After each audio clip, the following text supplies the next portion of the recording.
Hello viewers, আমরা Microsoft ওয়ার্ডের এই পর্বে দেখব যে কিভাবে একটি পেজে ওয়াটারমার্ক দেওয়া যায়। তো কথা না বাড়িয়ে চলুন ভিডিওটি শুরু করা যাক। ভিডিওটি শুরু করার আগে বলে নিচ্ছি, আপনারা যারা আমার ইউটিউব চ্যানেলটি এখনো সাবস্ক্রাইব করেনি তারা অবশ্যই আমার ইউটিউব চ্যানেলটিতে সাবস্ক্রাইব করে দিবেন এবং পাশে থাকা বেল আইকনটি ক্লিক করে নোটিফিকেশন বাটন অন করে দিবেন। তো চলুন শুরু করা যাক ভিডিওটি। তো এখানে আমি অ্যাড করে নিয়েছি, দুটো ডকুমেন্ট অ্যাড করে রেখেছি। তো আমি এখানে সাধারণভাবে একটা ওয়াটারমার্ক দেবো।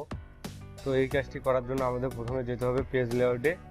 এরপর যে ওয়াটারমার্ক অপশনটা আছে এখানে আমাদের ক্লিক করতে হবে। তো আমরা যেহেতু নিজেরা একটি ওয়ার্ড বসাবো সেক্ষেত্রে কাস্টম ওয়াটারমার্কে ক্লিক করতে হবে।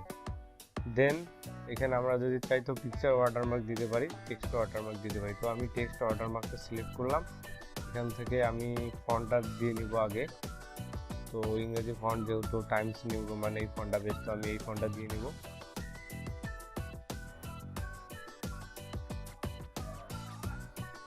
এই ফন্টটা আমি দিলাম। দেন যে টেক্সটের যে কালারটা আমি চাইলে এটা একটু গ্রিন কালার দিতে পারি। এখানে আমি টেক্সটটা দিয়ে নিব,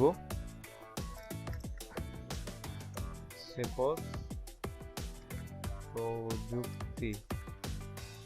দেন আমি এটা চাইলে ডায়াগোনাল ভাবে দিতে পারি লেআউটটা এবং হরিজন্টাল ভাবে দিতে পারি, সোজাসুজি অথবা কোনাকুনি। তো এটা আমি কোনাকুনি ভাবে দিয়ে নিচ্ছি। দেন অ্যাপ্লাই করে দেখা যাবে যে আমাদের পেজটা কিভাবে আছে। তো আমাদের দুইটা পেজ ছিল বিধায় এইভাবে আছে। আমি এটা ক্লোজ করে দিচ্ছি। তো দেখেন এটা ওয়াটারমার্কটা চলে যাচ্ছে।